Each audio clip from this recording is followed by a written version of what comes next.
tunnel vision with what I want and who I am and what I want to do in life. When I know I want to do something, or I know I want to go somewhere, it's like I know that that's right for me. So there's no outside distractions pulling me from that. So I don't allow the foundation to be broken. The importance of trusting your intuition. I personally believe that the number one thing that anybody can do in the world is get to know yourself. Unlike, you can learn about yourself and truly get to know who you are and what you want. And then you'll know that you're going to make the right choices in life. You're unhappy in your life. It's not your life that you need to change. It's you. What does success look like to you? Honestly, at this point in time in my life, inner peace and happiness, and you're successful. On today's episode, we have one of my favorite humans in all the world, Robyn Browning. Robyn is a weapon from Dublin, the north side, as they say. Robyn, what you do, you reinvent yourself with ease, what I've noticed over the years with different businesses and all of the things, and it all seems to be in your stride. So it's a pleasure to have you on today and have a chat about that. How are you? All good. Thanks so much for having me. Brilliant. Yeah, all good. I just actually remembered the last time we chatted on the previous podcast, you were heading off to Peru. Yeah, that's right. I was going to Brazil. Brazil, was it? That's right, South America. Yeah, it was Brazil, yeah. And that was for my late honeymoon. So that was February 2023. February 2023.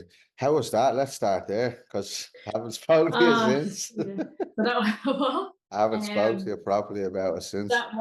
We actually haven't. So that was amazing. Yeah, trip of a lifetime for forever. I have just felt called to go to South America. I don't know what it is or what I still feel like I have to go back and do a lot of South America. But my goal in life was always, by the time I was 30, to have travelled most of the world, and then by 30 to get to South America. And that did happen, but I didn't get to do the trip that I wanted to do. So last year I went back and done Brazil, and it was amazing. We went when Carnival was on, not a festival, Carnival. Yeah.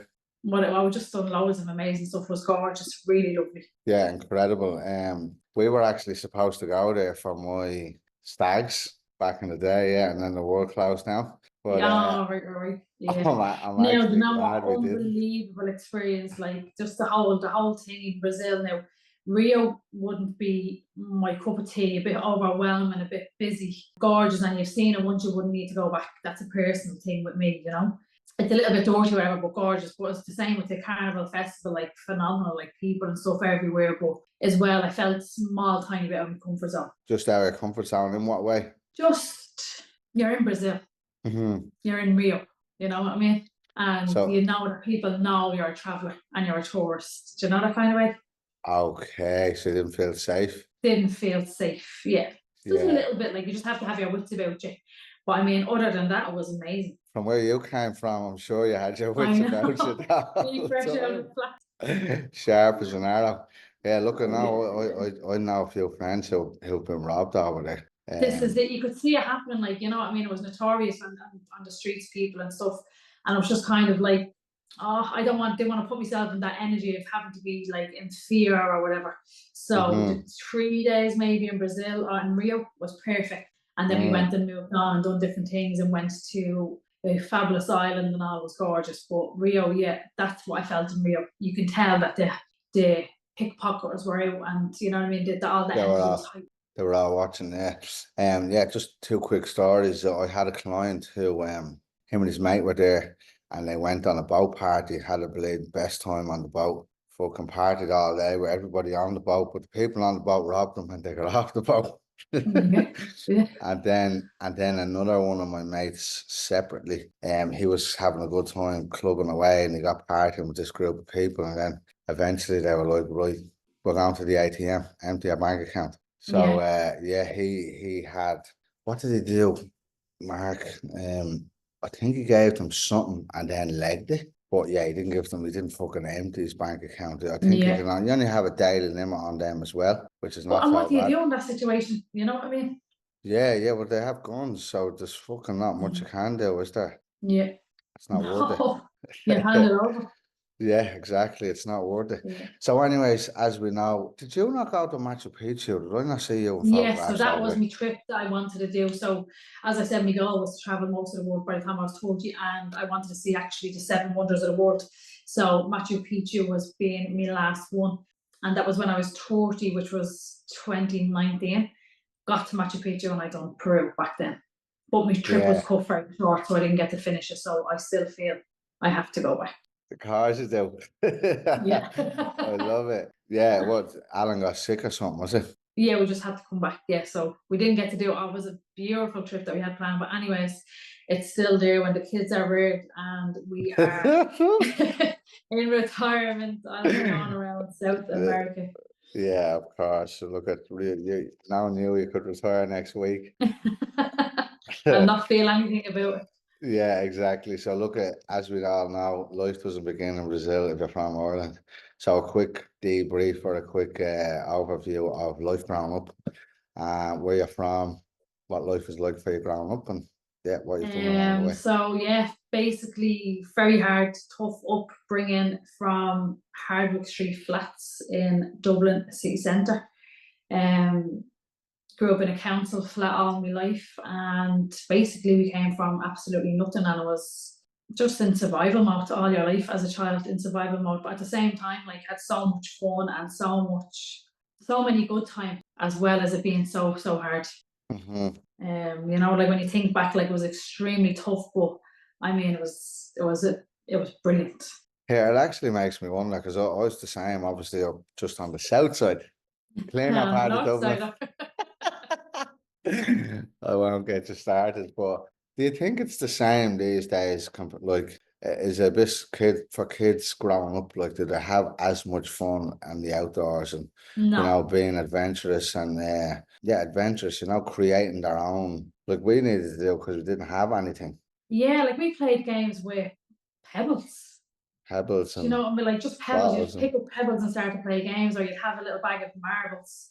You'd have pogs and just all different things. But like the kids nowadays, I think they have, which is a very fast world, right? We're moving and things are a lot faster. They have an awful lot of things, but they're also, I think, very distracted with five things every single day after school, whether it's football, dancing, bit of the, do you know what I mean? yeah, They're yeah, constantly doing something and they don't have that time to create or be imaginative anymore. And it's yeah. completely taken away from them. That's what I believe. Yeah, yeah. Well, there's that and their hobbies as well, with the likes of the It's not to say I technology. don't have a hobby, but I do think there's an awful lot, you know what I mean? Like, Yeah, and because people can, or do you want their kid to be the best, and I get it, but it's sometimes a little bit too much. We're not leaving the kids or allowing the kids just to be bored. They yeah, don't figure yeah. stuff out. Huge, huge Mm. figure stuff out. Yeah, my kids actually here, they got a bag of marbles yesterday. I don't know where they got them. They're on the couch somewhere. They're already killing each other over them.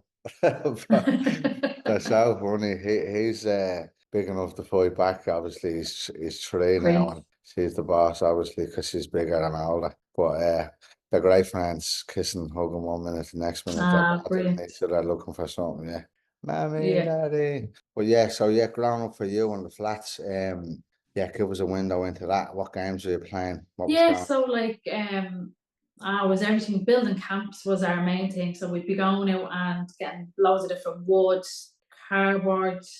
We'd somehow get a hammer, we'd get a pack of nails and we'd build it a camp, and then we'd get an old mattress and you'd be just sitting in there till whatever time in the evening till your man tries to come and find you, you'd hear her calling you. But like, if you one person, I remember there was this one chap that we used to hang around with, he used to delegate it, like, builder.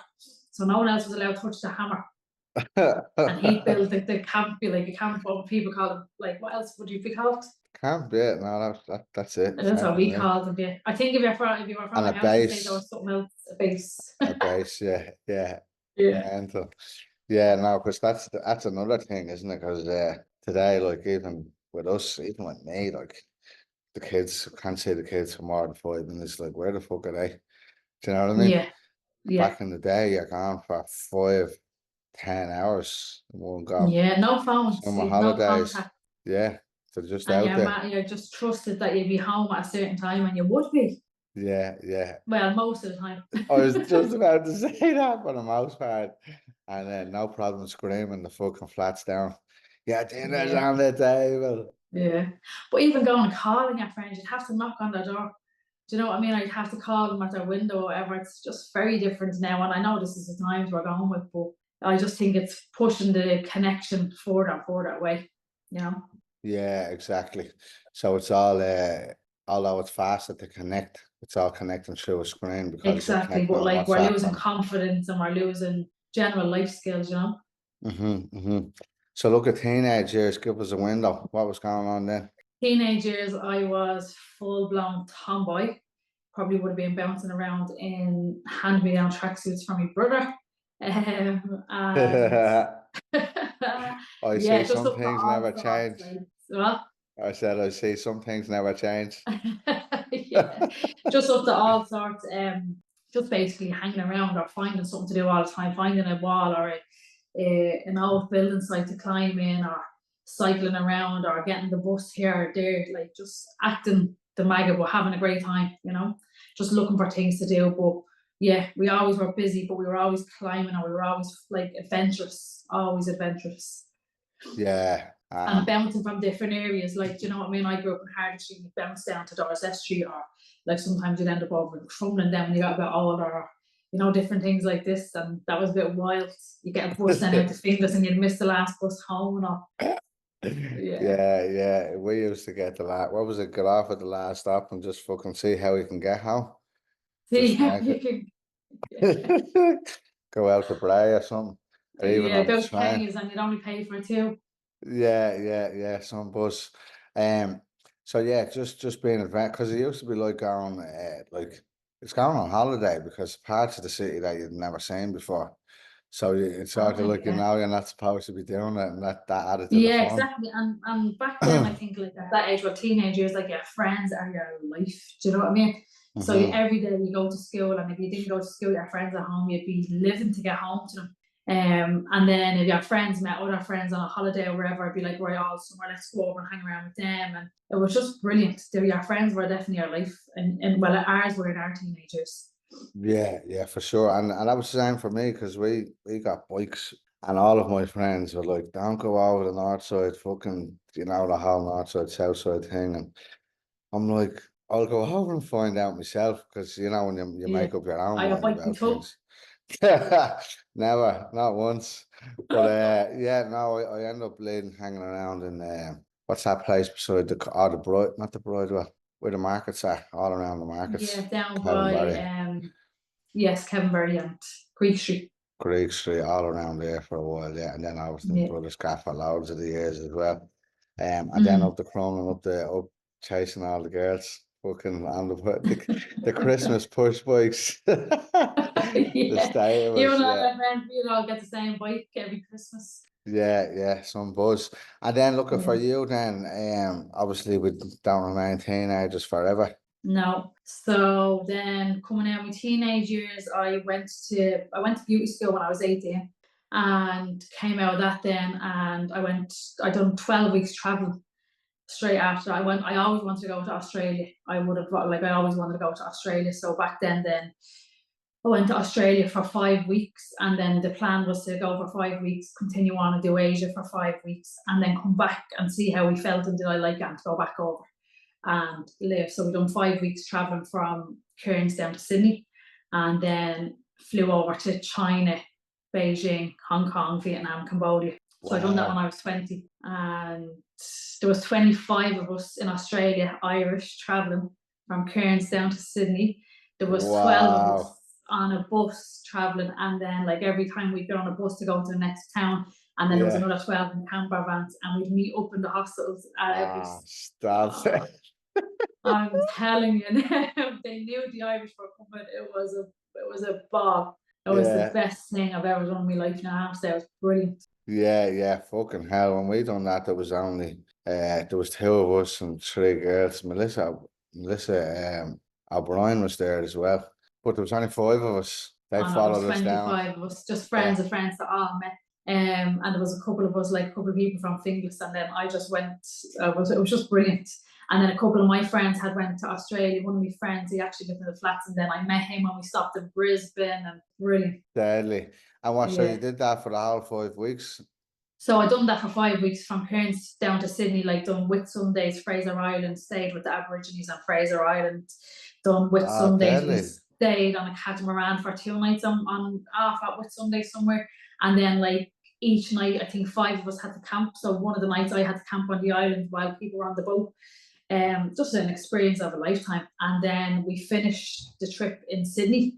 But when we got to Sydney, it was a bank holiday and we hadn't pre-booked, or like we weren't kind of on the ball with accommodation. So you want to see the place we stayed in. It was horrendous.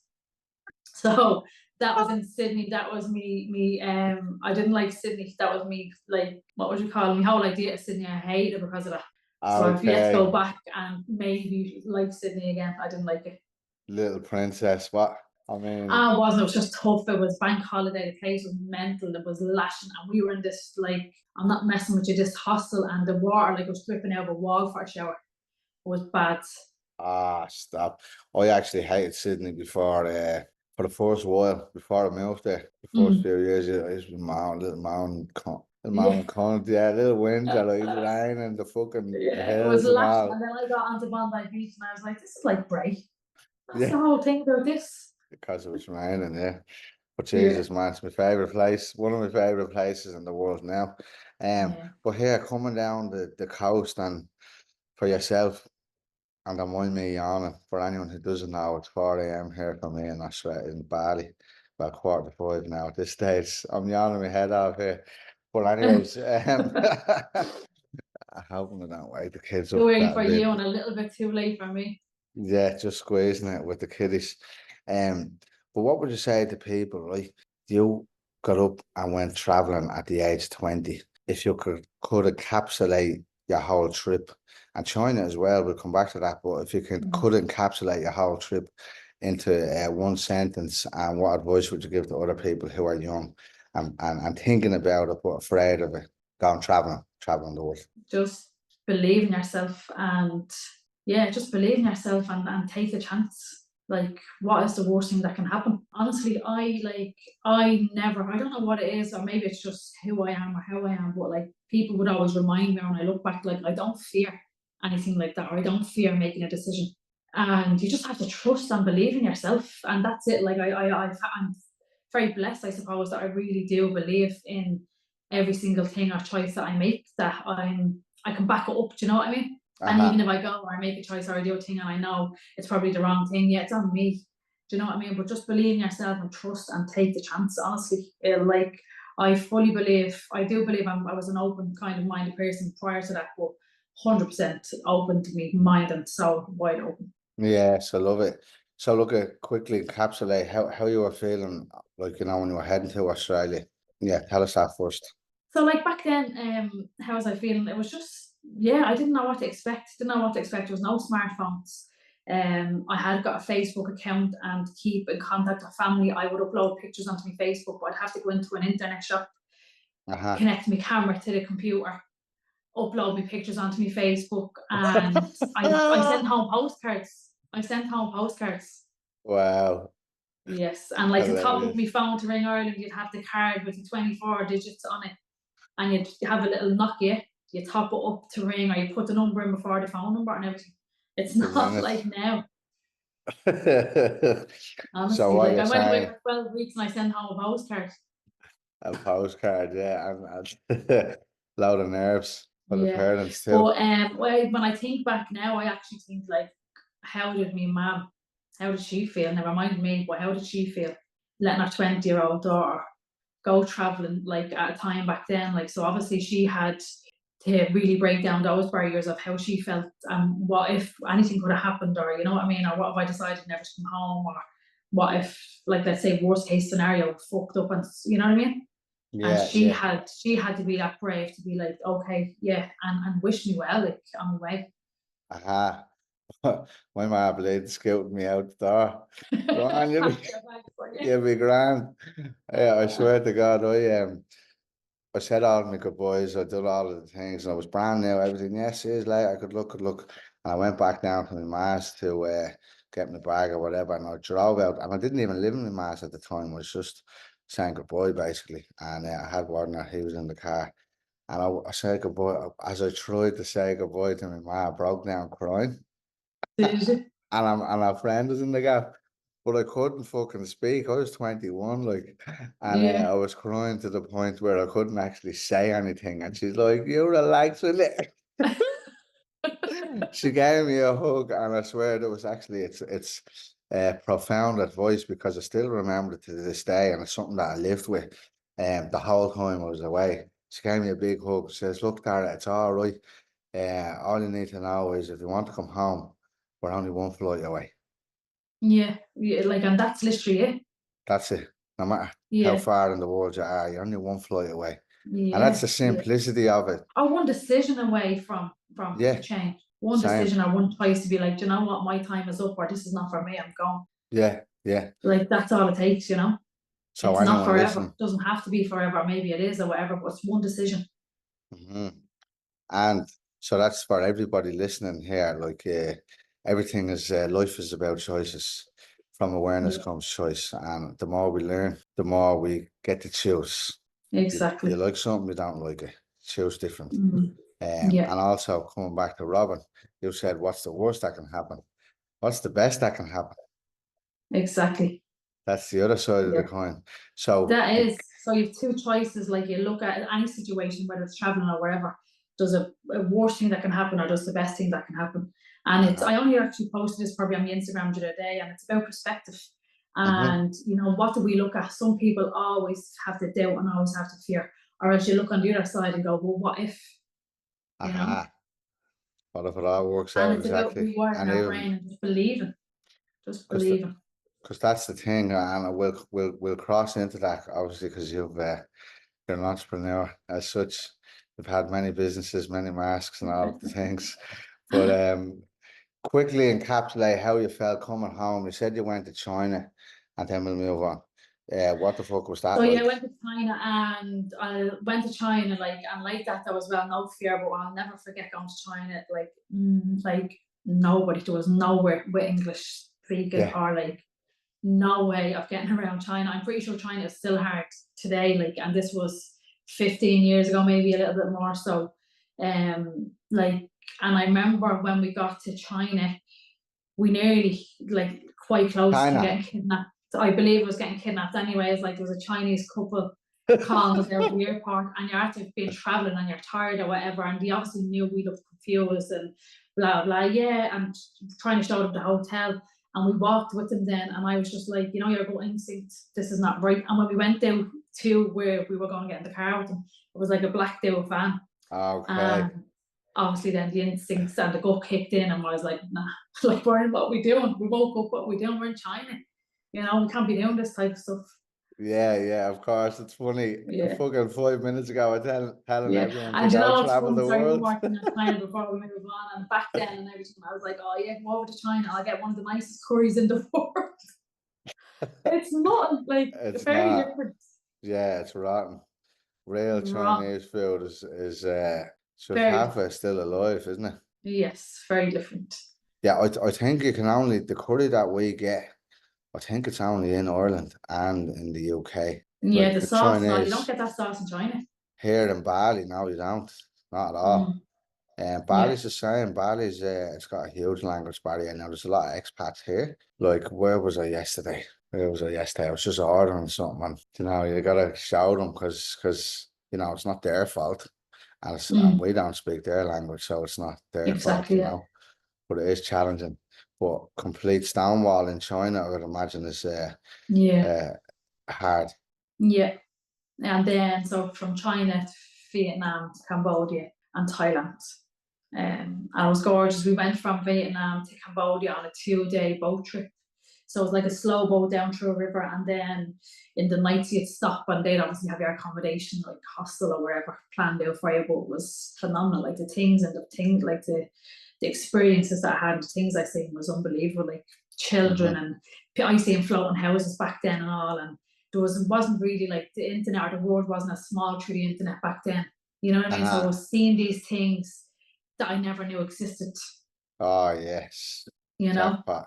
And the Yeah. eyes, the eyes are the windows to the soul too. So how Yeah, did that and like make you even the feel? Great Wall of China, like, so like being on the Great Wall of China, it was just phenomenal. Yeah, how did it make you feel when you were saying these things for the first time? Just very lucky and very grateful. And again, though, as well, like obviously, no, I was going to say some people don't get to do stuff like that, but that's the power of the belief. I just feel very lucky and grateful. And again, that knowing that me believing in myself gets me to where I get in life. Do you know what I mean? Yeah, 100%. And I believe like that. It's not just, oh, I stand here believing myself. It's the vibration of the energy that I give out and I attract, and that's what elevates me and takes me to many, many different places. Yes, I love it. I love it. Mm. So after traveling, So after traveling, then came back, and I actually walked straight into a job when I came back. Had that lined up before I came back, mhm, and then soon after that, I was pregnant on my daughter Lola, who's 13, nearly 14. So I had Lola when I was 21 then, uh-huh, and bit of a mixed emotions. A young girl having a baby, friends were all going to partying all the time and whatever. So I kind of like, oh, it's my life over, but it wasn't my mum and whatever. Our dad and the family and all had great help and support. And then soon after that, me and her dad like had to split up. So I was a single mum, but I lived at home with my own mum, which is great. uh, And she helped me. And then from then on, kind of every year, me ma would mind our Taylor, and I got to continue on my travelling little book and got to see different places around the world. yes, epic, Mm. epic. So you said there was a bit challenging at the start, being a mother Yeah, I at think it such a was young like I was age. young, 21, and my friends at that time, 21, like was the peak of your life. Your friends are going out every single Peak of weekend. your life, I love it. Uh, Uh, Friends are going out every single weekend, and you're 21, and I was probably one of the first ones, like my close friends, to have a baby. And it was just kind of like, oh yeah, because I just had to suffer then waking up. This is what I was thinking. Oh, like I won't be able to have a hangover or whatever, and they didn't have to care. But and that was me like kind of looking on the wrong side of it. And in many other ways, it changed me and made me a lot uh-huh, stronger because it built me up and it built resilience up for me, like my get go in life. Do you know what I mean? yeah, And I built my business and my brand from very young, from this place of being that young single mother at the time, uh-huh. and it just made me really like get the reins on and get going. The single mother slash provider. So Yeah, there was only not motivation. It's happening basically.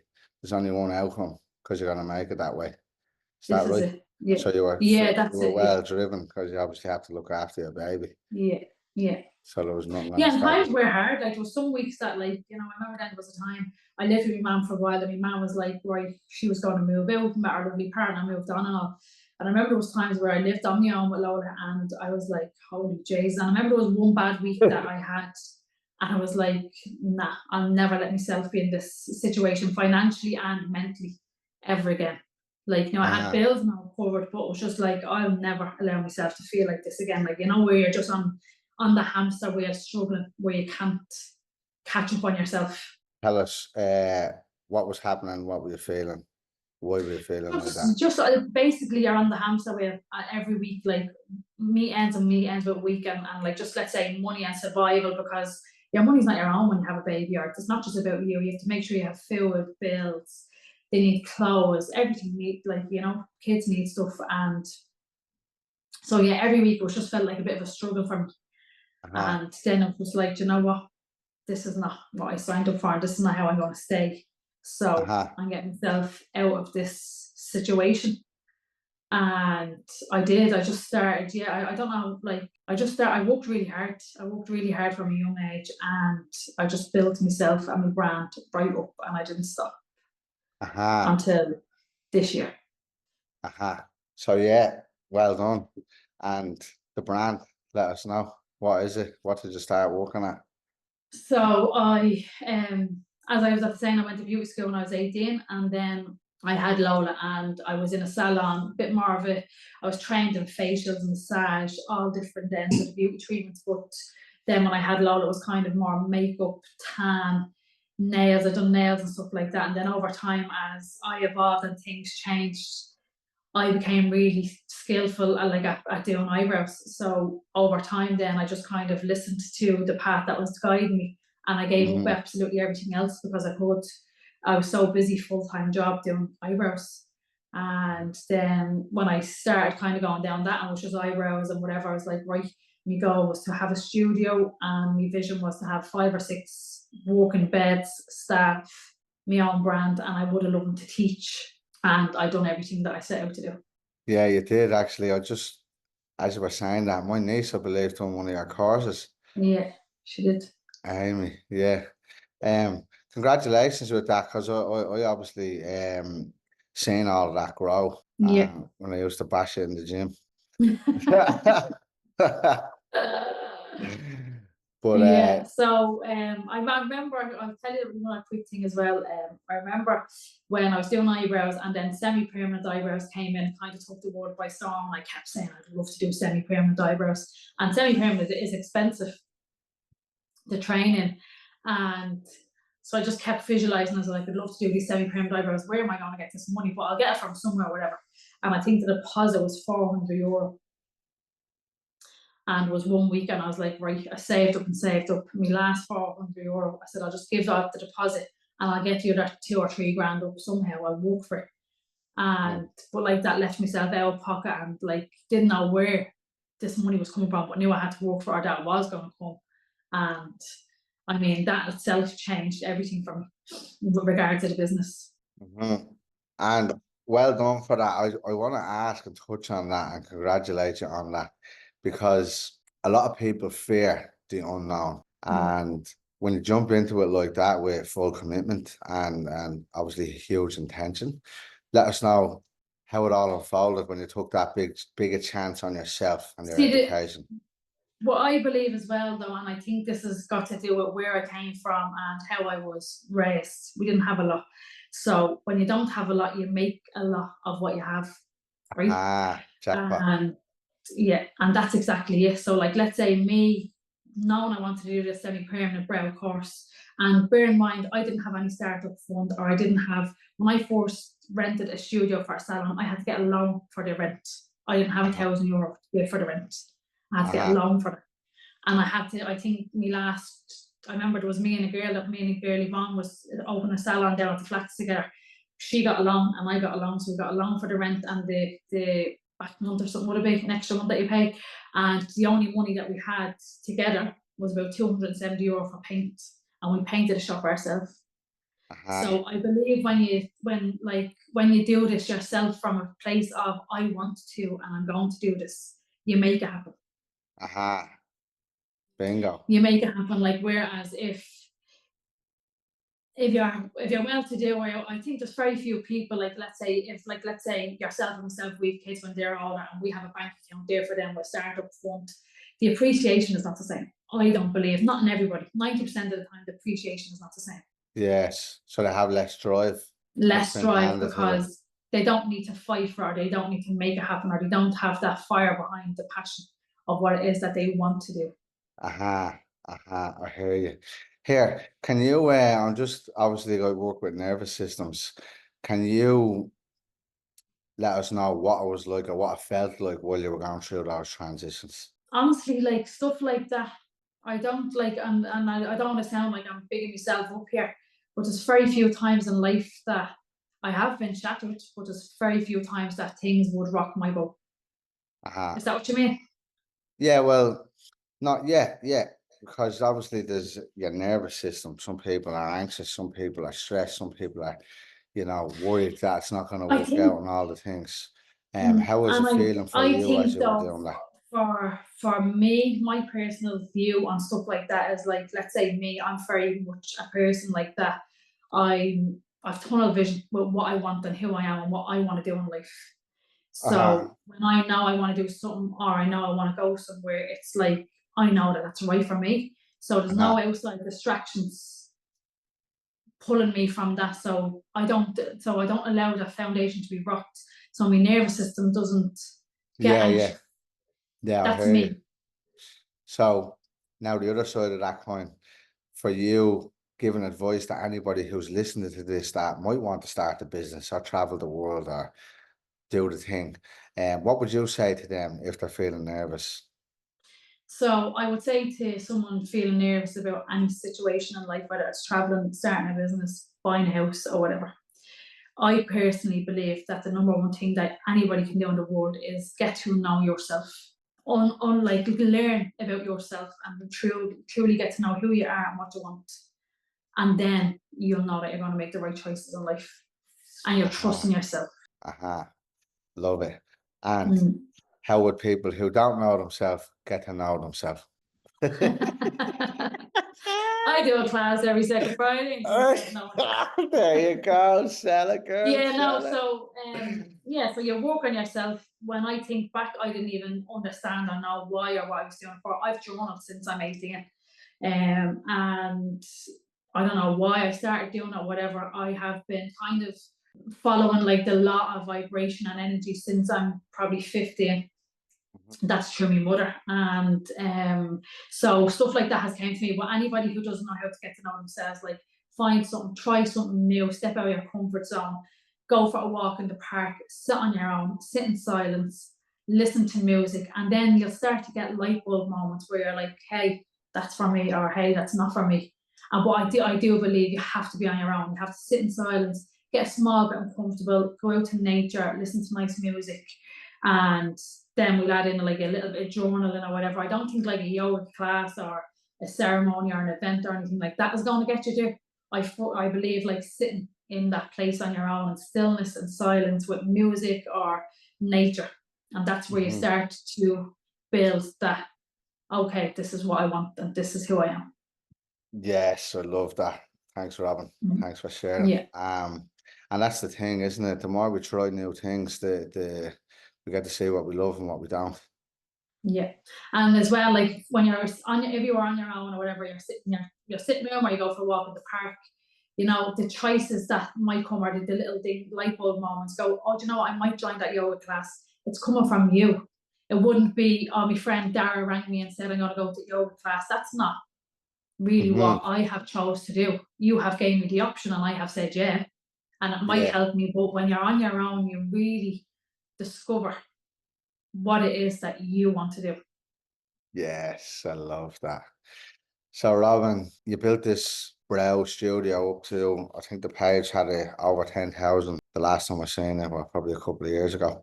So you built up a big business. And built up a big business. I was really active on social media. Up until probably 2 years ago, I kind of it changed a little bit from and then through it changed, lockdown kind of changed everything. It slowed obviously business down and all the rest of it. And during lockdown, then I done online training for sound healing. I just felt like that again. I just felt a call to do sound healing. I was very connected with energies and frequencies.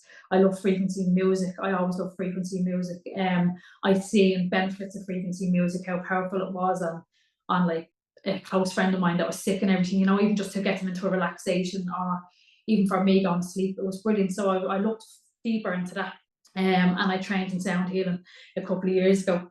So then after lockdown, the salon, everything came back and I started weekends. I worked salon full time and then on weekends I would tap into creating and holding events in the salon. And people, I suppose, again, just trusting me and coming, and they're just so powerful and they're brilliant.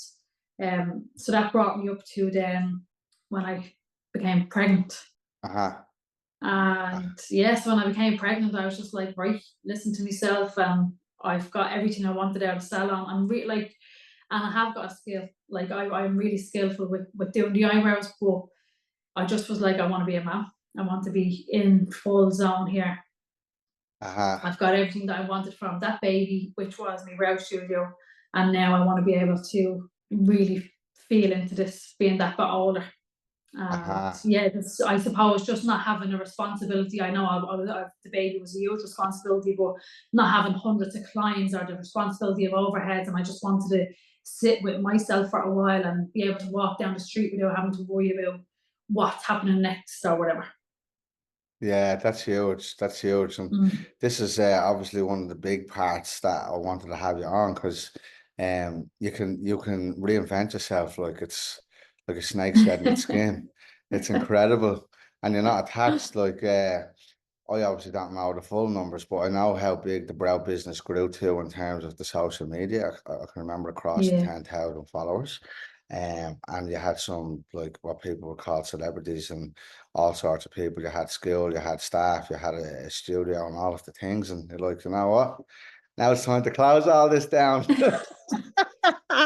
Yeah, so I'm yeah, no, I gonna really go built it up and I do worked really hard, I some. suppose, for years. Like everything that I done or had, I have to thank as well to my clients, but like I would have had like thousands of brow clients, like not hundreds, but thousands. I had people coming from Armagh, from Galway, from all over Ireland to come and get their eyebrows done off me. I travelled as well, like to London. I travelled to lots of different places to learn different Mhm. skills and different things. And yeah, I just like something just changed in me and in the whole industry. And do I think I'll never be a part of it again? Maybe not, but I think like I'm being directed a different way. Yeah, epic. What touching on, right? So I'll come back to education, but first I want to touch on trusting your instinct. So highlight for the listener, you know, because you obviously, you were awakened by your own inner compass, um, because sound healing, like let's call a spade, will probably never make it as much, financial abundance as what the eyebrows did. Is that right? That's correct. Got Yeah, full hippie. very true. Yeah, So what the did you ask me important there? Sorry. the importance of trusting your intuition. So a lot of people stress, a lot of people hate their life. Like I was about making a post yesterday, right? And it was about Monday. It's not Monday I hate, it's your life. 'Cause a lot of people say, oh fuck that, I'm not Yeah, going and to you the know what I work. say to that? Because I was thinking about this as well, right? I Yeah. only thought about this today. And if you're unhappy in your life, it's not your life that you need to change. It's you. Aha. That's it. It's not your Jackpot. life that needs to change. It's you when you're unhappy, Hmm. right? And I am forever grateful for every single thousand of clients that walk through my door. And I constantly thank them myself here because everything that I have or the woman that I am today is because I'm at like I've have a really good, do you know what I mean? I've had a really good few years and I still have, and I will always have a really good life. And it's but Hmm. for that phase of my life, I really thank those clients. But the thing is, you asked me something there, sorry, my mind's gone a little bit Your blank. Yes, intuition. your intuition. So like the thing was I was starting to hate my days, right? Because I took Aha. on too much pressure and I was starting to dislike how my days were and I was starting to dread coming in, starting to dread seeing the client's name, starting to dread seeing the phone, dread seeing different things like this. So for me it was like, right, is the eyebrows that I need to do or that I don't need to do, and what is it? Well, this is not what I want. I'm not happy with this. I don't Yeah, want to yeah. feel like this. So something needs to change. Yes. Do you know what I mean? Something needs to change. Like, and I wasn't continuing to wake up every day and continuously drag myself into work to give out about it, give out about the Uh-huh. clients or give out about how people were. That's not why I do eyebrows, or that's not why I done it, or whether it's eyebrows or anything, that's not how I will live in my days. So Hmm. I was like, this needs to change. And then I got pregnant and Bo made my decision very easy for me. Yeah, legend. Because this is what I do with a lot of my clients. They come in the same situations, but when they really wake up to who they are, they get to see what they don't want, Yeah, and change becomes easy. Bang, bang. easy. And Yeah. some of them become entrepreneurs and made fucking And I millions, had a have, lot of staff. yeah, Go ahead. sorry, speaking of you there, Snoop, I have realised because when I closed the salon, right, I closed the salon, closed the door last September, knocked off the phone, completely knocked off the phone, erased the bank account, erased all my business, everything got to do with my business, locked the door, walked away, and never thought, like, I genuinely didn't think anything about it for, like, I never even came back up to the stuff left in the studio and I just walked away from it. And I was like, I'm never going to do eyebrows again. And I was Mm. saying all this, and that was how I was feeling at the time because it was actually after sucking the life out of me that I was just like, you know what, it's not for me. Like, it can be heavy on the body and the mind, especially when you're someone like myself who likes to do a little bit of work on themselves and you really absorb people's energies. and people then you come in and they're on a lower vibration. And it's not to say that there's anything everyone needs to be all high and work on themselves, but you absorb a lot of that, and people don't realize that they can be complaining about the weather, or they can be complaining about loads of different things. So that was like literally unplugging me every day. Yeah, So yeah, then when I closed, I was like, right, never doing eyebrows again. But now I've realized that, because I do eyebrows for some regular clients in a very different way, and I love it. yes. So what you've done is you've On very created it. different terms. I do a lot less. Yeah, yeah. So you've created an environment that is set up for you to win based on Exactly. what you love Yes. and Yeah. dislike in life. Perfect. And everyone Yeah. gets the opportunity to do that. Is that right? Yeah, it's just about choice. Uh-huh. It's just about choice. Yes. Because Yeah. that's Like at one stage I was kind of like, because I was like, right, maybe my clients will never come back to me, that's fine. What do I do? And then closed the salon, had the baby, was kind of like, right, whatever, options were open. I ended up opening a sauna business on my maternity leave, and then over time, organically, people were contacting me. Can you do my eyebrows? Can you do my eyebrows? And I was like, okay, do you know what? There's enough of these people. I didn't tell anybody that I was back working, and I've been back working, but only when people are organically coming back to me. yeah, yeah, yeah. And that's epic. That's epic Mm. because it's a lifelong skill, isn't it? Um, Yeah, and I'm very blessed that I don't have to market or advertise myself like that. I am. I'm very blessed. yeah, which brings me over into my last one. But just before, next question, sorry, just before we go there, I just want to highlight something. Um, People that say they hate Monday off, fucking, Sunday, it ruins their Sunday because they hate Monday because they go into this bleeding job. And then the same where they spend all year fucking working and saving and doing all the things to get to a holiday that they spend 2 weeks on. But as they get into the second week of the holiday, they're already counting down. Oh my God, I've only got 4 days left. I've only got 5 days left, or whatever it is. But you're Mm. not enjoying the present because you're No. worrying about the future, which is Yeah. obviously creating anxiety, and you're hating the life that you're going back into. Yeah. So, what would you say to people who are living on that hamster wheel? You see, again, like I can see from their perspective, right? We have to see that everyone has different perspectives. So if you're Hmm. caught in that trap of the 9 to 5, and you're caught in this trap, and you're conditioned, you're in this, and you're caught in the trap. So I can see it, right? But you have to be brave and change something. But it all just starts with a choice, and whether that could be, right, I'm going to try step into something different for a while. Maybe that might not work, but that is your step towards your new direction, whatever that may be. And it all starts with that choice. But it's taking that leap of faith and trusting that no matter what, it's all going to be okay. Yes, it's all perfect because Mm. it's a wisdom, a stepping stone. Yeah, like when I think back, like let's say doing my eyebrows, and I had abundance of money, right? At some stage, like I never had to worry, let's say, about how much and I don't mean to say this with a big head or whatever, there'd be weeks where I wouldn't have to worry about, like, let's say, or I'd never look at the price of something because everything was flowing really with ease. And then when I had my baby, it was like, right, I want 260 a week, €260 a week here maternity. So I Ah, went from that to that, and I juggled it. yeah. Do you know what I mean? And then I was like, right, I need to pull back here. I need to look at life a little bit differently, and it's all teaching us something. Aha. So good. It's all teaching us something Mm. because the wisdom And even behind it. like, let's say, sorry, cutting across and just getting to the No, no, point, you're but good. like, let's say me Fire having away. the abundance at one stage in my life, and then not having an abundance, it makes you just realize, right, I maybe was a little bit or whatever, like, but now, like, you're like, you brings you back to that appreciation. Jackpot. There's something I want to highlight here because I think this is priceless. Because a lot of people make money and objects and material riches their gods. And when it goes away, I just learned this in the workshop that I facilitated in Australia a couple of weeks ago.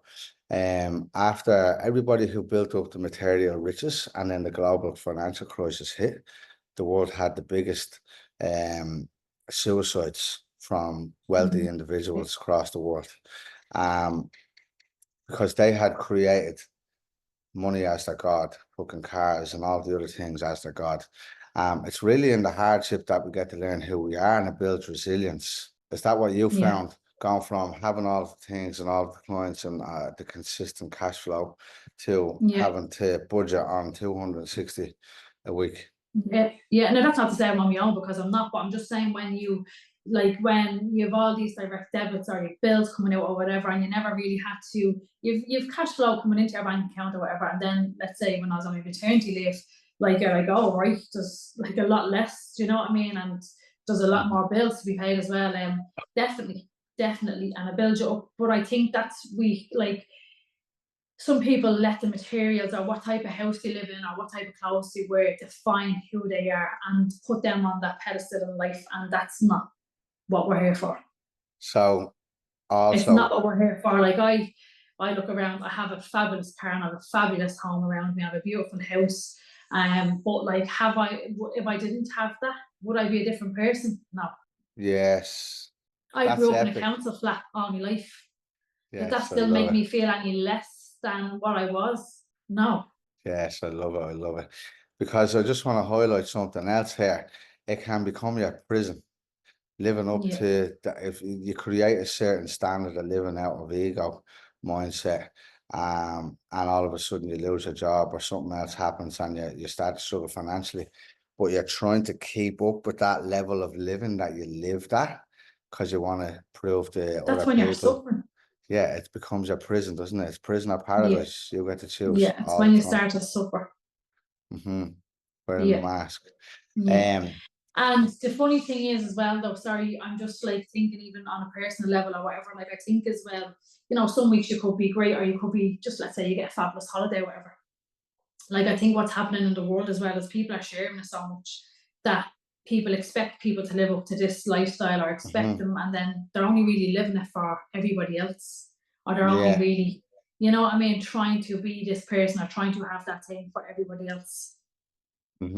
Just to And then show it off, people like. kind of put you on a pedestal because they think you have more than them, and in fact it's not, because we can all have as much as we Mhm. want. Yeah, that's true. That's You true. There's know, any amount of it. And my outfit was telling me there, he where did he go to? A few places around Europe. He's like, oh, I got this flight for fucking the cheap flights are back anyways, like €19 or 20, great. 20 or €30 flying into. Now it's flying in on odd days, but you're going to Rome and Milan and Yeah, Budapest. I can't remember what they were, some incredible cities for 2 and 3 yeah, and days it's for the peanuts. experience. Yeah, Yeah, the yeah. experience. Yeah. So so you crossed over into sound healing. So yeah, sorry. Then I had the baby, and obviously slowed down with brows, closed the studio, and that having the baby was huge. So it opened me. Oh, Yeah, yeah. Sorry. I'll ask you about the baby first. How was the birth? Because I was with you. I think you were about 8 months, close to eight. You were close to term when I was with you out in Dunleary. We went for breakfast. And yeah, so how we spoke about you were having a home birth and all of the things. So how yeah, did the all of birth that was go? beautiful. Yeah. So we won't, not that we won't get too much into it. No, but the birth was absolutely gorgeous. When you just realize as well that you have the option to have the care that I had, and just to have that, I had my midwife come out to the house for my appointments, and I got to know her on a personal level, and then to have the baby at home was absolutely gorgeous, and it was just great to have who I wanted around me finish. It was beautiful. It's birth is not what we are made to believe that it is. Uh-huh. And people be like, oh, a bit extreme, and why do you want to be so different or whatever, to give an opinion on it. But here's what I say, right? I had the same midwife for every single appointment. I got to know her on a personal level. She knew me. We got to know each other. She birthed my baby, but she was in the room when I birthed the baby. And you have that choice, or you're going into a room with full of white lights, full of strangers, and God knows how many of them could be around the bed, and you could birth your baby there with those people telling you or think they know you and your body more than you do, or the midwife who's been to every single appointment. So I think, tell me what's a bit more strange here. Uh-huh. Yes. and on a hospital bed as opposed to in the comfort with of, lights all around you and you're on your back and you're uncomfortable and you have strangers all around the bed, or you're in the comfort of your own home, eating and drinking whenever you want with beautiful surroundings, your own choice of music, whoever you'd like in the room for support, and your comforts of your own bed, anything that you need. yes, epic, epic. Because we had a Mm. home birth as well with Bodie, but Yeah, you know, I never knew anything about this until I met Saoirse. And and women's bodies are fucking like, it's just unbelievable. like unbelievable. It's unbelievable. Yeah. So you got to do that, and it was all, I won't say a walk in the garden, but it was No, do you all know what good. it was? Like, it was uncomfortable, but I mean, I had a C-section on Lola and I got induced, and like when I got induced, that was like horrendous. Like, I mean, memories of that was, it was horrible. It was so hard, like so hard. And I didn't feel like I could control it at all. And I just felt like it was, when I think back at that experience, it was just not it wasn't me in that experience. Do you know what I mean? Yeah, And yeah. it was like it was happening to me. Mm-hmm. Everything was happening to me, right? And then when I look at my experience with Bo, was like, right, yeah, it's a little small bit uncomfortable. Like, I had no pain relief. The only thing I used was a comb in my hand. It didn't need gas or air, and it was uncomfortable at times because it's long and you're tired. That's normal. But like, I was feeling it. It was me in that experience. So how, like, just with that, so you felt like it was happening to you. So obviously the hospitals intervened and done all the things because they said that based on fear, Yeah, but I was 21 it's as well, and safer. there's no education on birth, there's no education on any of this. Like, and when back then, even when I would have been pregnant, Lola, I didn't even know like a placenta existed. Like, I Uh-huh. didn't know all this stuff, or I didn't know that you could have took a placenta home, or I didn't really know what the, like, what my body was doing or anything. Like, who would have Mm. told us this? And our grannies wouldn't have spoke about it to our mums, and like my mom's very open, but it wouldn't have been something that they would have Yeah, really spoke about. So it's very different. But and then with Bo, like, it was completely different. Like, I learned so much, and like so much so that it's mind yeah, blown what we need to know, what every woman needs to know, what everybody, woman or man, needs to know, because we all come from the woman. yes. And that's a fucking fact that can never And be that's a fact. changed. Mhm. Um, so you said that you didn't feel like you were in your own body, or you didn't feel like it was you. You felt like it was like, yeah, hijacked from Yeah, because I another just part. felt like, when I look back now, at the time though, it was kind of like, all right, and I felt, I didn't feel safe, however, but I felt it was grand. Do you know what I Yeah, mean? And when I went in there, it was like, right, this is how it happens, or this is what should happen. You go into the hospital and they tell you what they're going to do, or they tell you how it's going to be. And then over the years, like, I was like, that man, that was wrong. Do you know what I mean? That was wrong. mhm, Like, that's like, why did they section me? Or why? Like, she wasn't right. Just knew, I was like, Lola wasn't ready to be born. Like, why would they induce it? Do you know? uh-huh. Wait, And then that's how I realized, then when you go in there, you really just hand over your power. yes, jackpot. What was she born on a due date or early or what? No, she was 11 days. She was 11 days over a due date. And then on Bo, I went to 43 weeks pregnant. 43 weeks. So So, just like, quickly, in hospital terms, they wouldn't have let me go beyond yeah, 39 plus 6 on Bo. yeah, So, yeah, like, I that would hear be 3 weeks prior to him being born, which means his lungs wouldn't have been fully formed or anything like this. And then, like, even if we go into the whole hospital birth and the cord cutting and you. stuff like Yeah, that, like, it's wild. yeah, because you leave it, you got the Yeah, longer like, you Bo leave it, was the connected more to my placenta for 50 minutes after. 50 minutes. Yeah, lovely. Mhm. Um, so you said you didn't feel like you were in your own body or you were in control. How did you feel after giving birth to Bob? Beautiful, empowering, beautiful, and just, yes, self connection. And it was honestly like gorgeous. Uh-huh. And there's no other word other than like empower. And Empowering. like, it just makes you realize, well, it's like, what women, like, this is why you're a man and I'm a woman, because that's what my body does. Yeah, And it's yeah, not to say that every woman on earth has to have babies, but this is why we are designed this way, because we can birth babies. yes, yes. Isn't it interesting? Because how much people project their fear onto you. That's what I know. That was one of the biggest things I learned through going through that experience. It was like, whenever anyone heard it was a home birth, the reaction was like, and Are then you mad? Yeah. yeah, bang, Yeah. just bang, bang, bang, bang, Yeah. question, question, Or like, question, you know, the question. real dope thing, and people don't even mean you mad bastard. And it's like, Yeah, really, like exactly. I'm mad. I'm mad. I was sitting there having tea and toast with my baby, my husband, my ma, my daughter, and my midwives after birthing him. And me, like Alan's man dad, right? So we were all sitting there looking at this baby. We were all having tea and toast, right? So that's class as mad. Yeah, But yeah, yeah, you could go into a hospital, your partner gets kicked out at 10 o'clock, you're after being drugged up to the eyeballs, you're numb in the bed, and you're made to think you're, and that's not mad. yeah. That's to me is like partially insane. It's a straight jackets.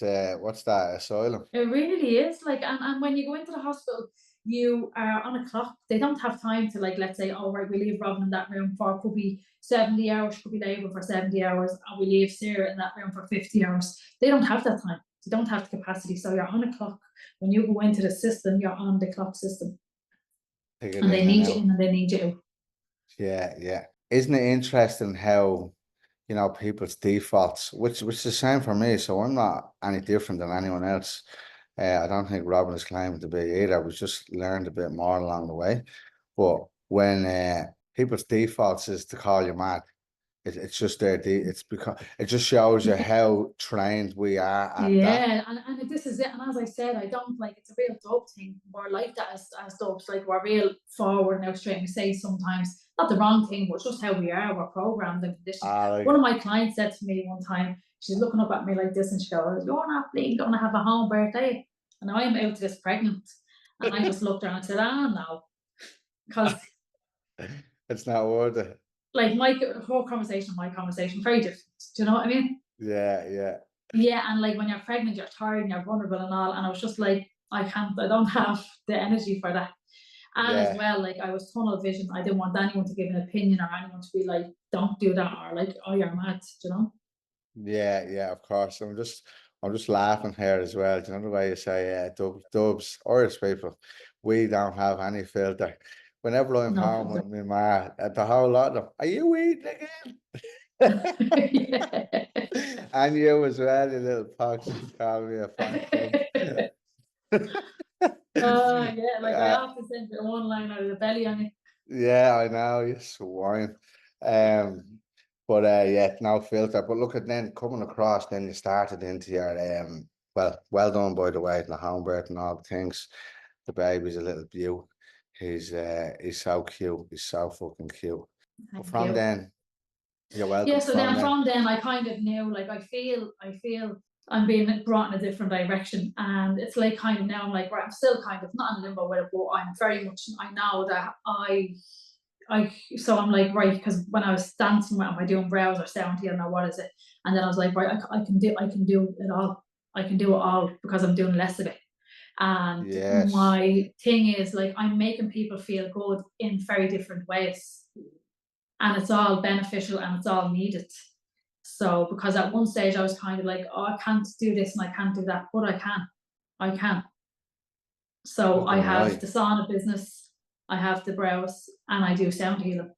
Yeah, and so the brows is like a skill and it's comfort, and I love my clients and I'm happy with the slow pace, and that's why I have that love there, and that's why I'll continue to do that.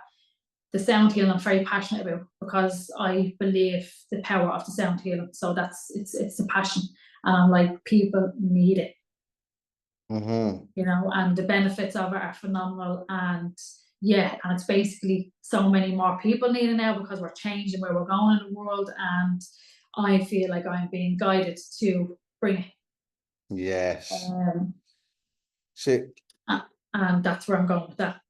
yeah, so another thing what sort of reflecting from me here is when you have a service-based business and it's about serving the people and giving them what they need as opposed to making money, um, we don't need as much energy to live from that Yeah, space or to deliver that yeah, type of work.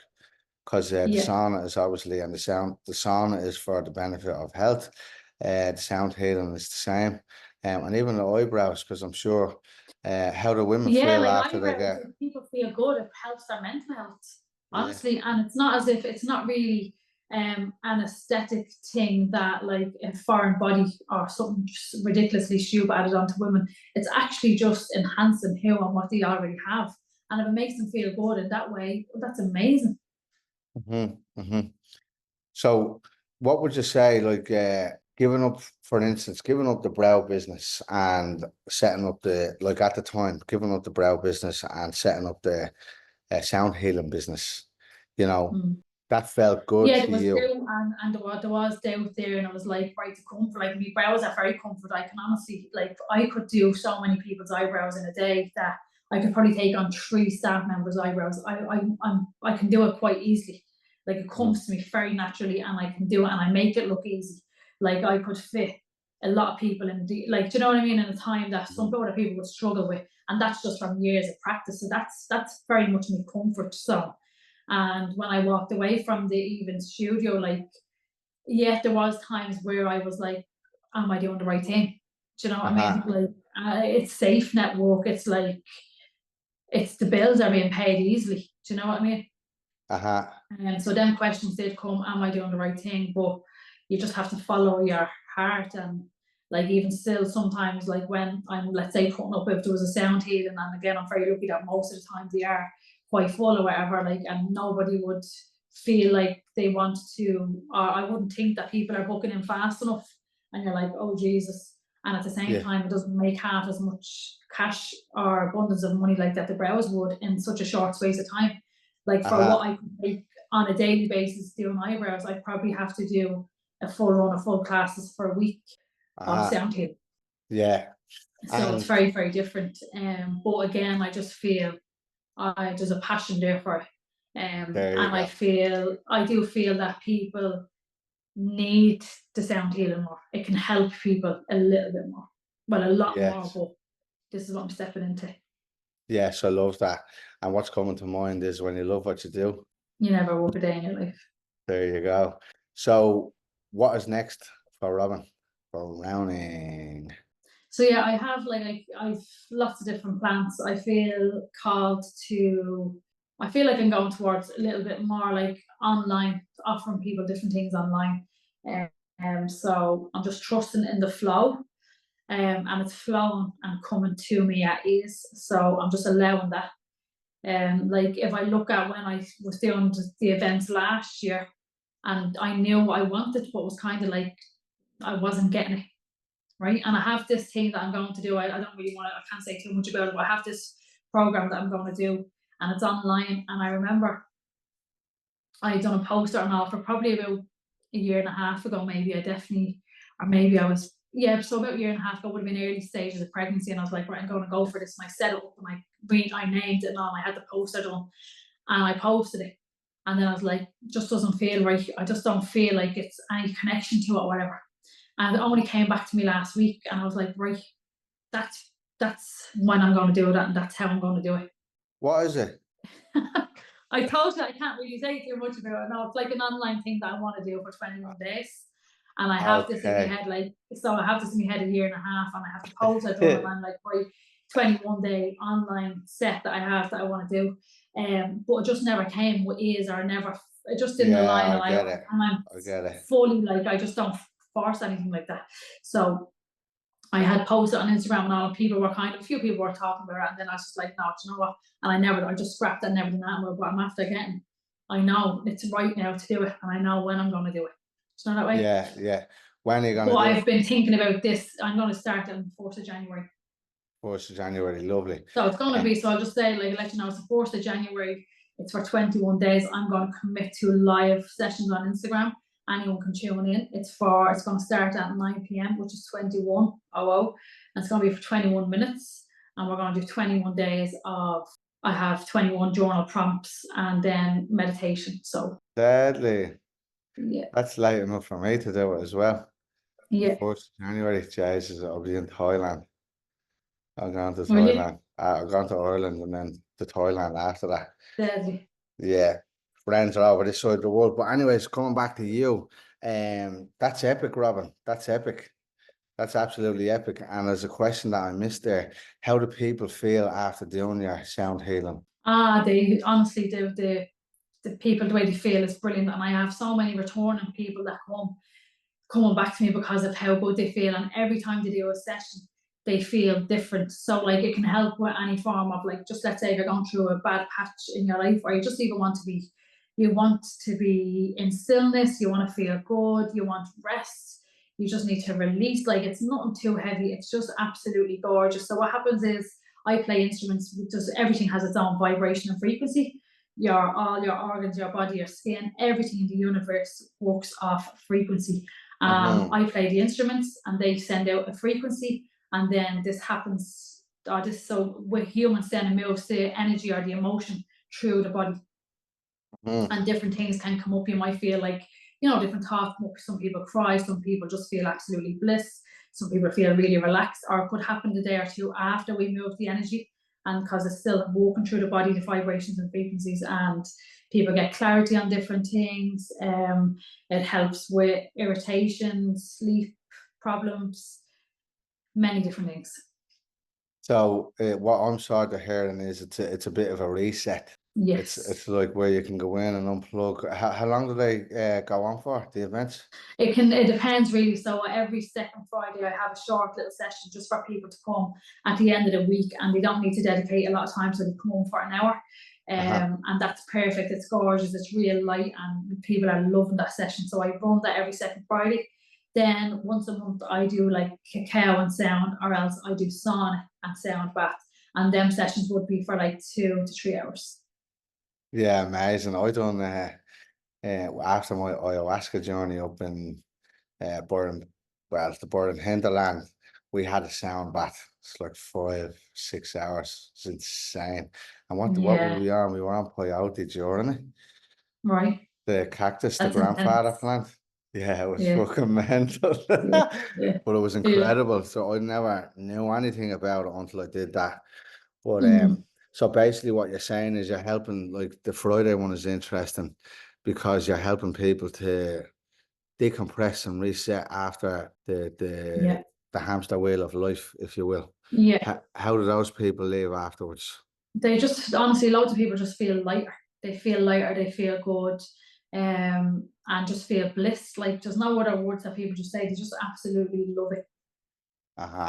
And I suppose the way I do it as well is the sessions that I do are real life. I don't go real deep. There's work out there and there's things that you can do if you want to go deep for a different form of release. But what I do is real life.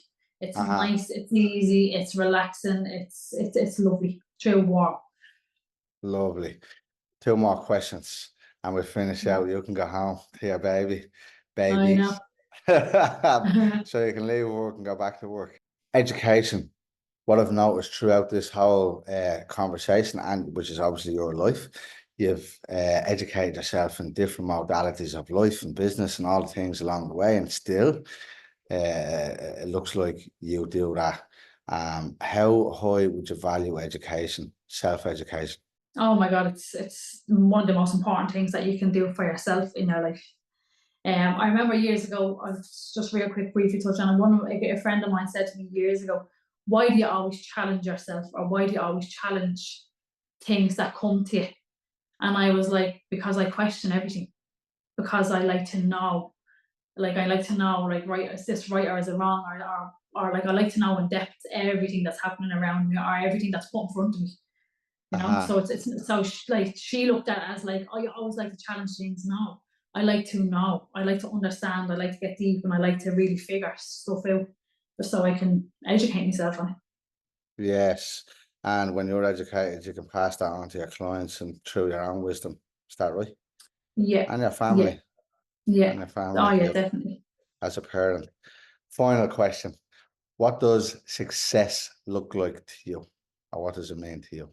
Honestly, at this point in time in my life, inner peace and happiness, and you're successful. Boom. Mic drop. Is that it? Boom. Robyn. So that's it. Yeah, inner peace and happiness is what success looks like for me at this point in time in my life. Beautiful. Thank you very much for your time, giving me your evening.